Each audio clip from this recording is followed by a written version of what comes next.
திருவள்ளுவர் இருந்திருந்தாருன்னா இந்த தீய சக்தியை பத்தி என்ன திருக்குறள் எழுதியிருப்பாரு? ஒரு கற்பனையா, அநீதி, அராஜகம், தில்லுமுள்ளு இவையெல்லாம் திமுக முதற்றே உலகு.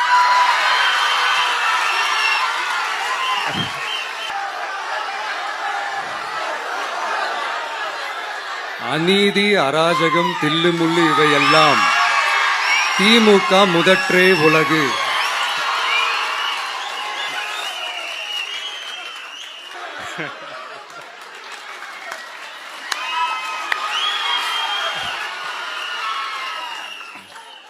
ரெண்டு வாட்டி சொல்லிட்டேன்.